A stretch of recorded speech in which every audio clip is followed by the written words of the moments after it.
হচ্ছে। প্রতি বছর 5ই জানুয়ারি এই দিবসটি পালিত হয়ে আসছে। যারা এই বিদ্যালয়টি প্রতিষ্ঠিত করেছে আমরা এই দিনে তাদের স্মরণ করে থাকি।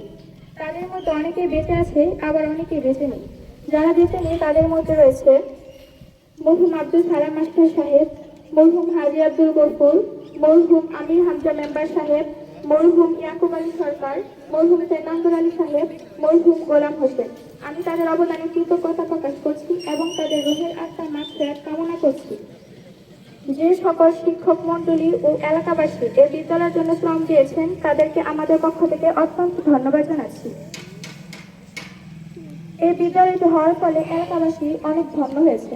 তাদের সন্তানকে এই বিদ্যালয়ে লেখাপড়া করিয়ে একজন আদর্শ সন্তান হিসেবে গড়ে তুলেছে।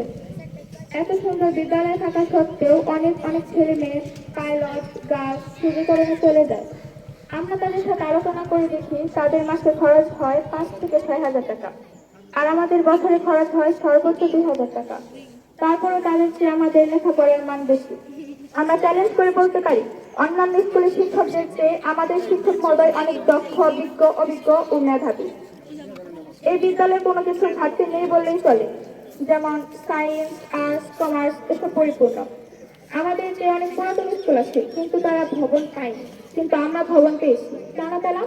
আমাদের শিক্ষার মান ভালো বলেই আমরা ভবন পেয়েছি।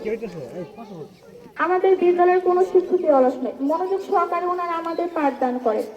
বিশেষ করে আমাদের প্রধান শিক্ষক, তিনি মাথার ঘাম পায়ে ফেলে রাত দিন বিদ্যালয়ের জন্য শ্রম দিয়ে বিদ্যালয়ে কারো উন্নয়ন করার জন্য লেগেই থাকেন।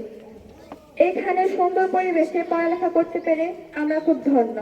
আর বিশেষ কিছু না বলে সবাইকে ধন্যবাদ জানিয়ে আমি আমার বক্তব্য শেষ করছি। আসসালামু আলাইকুম।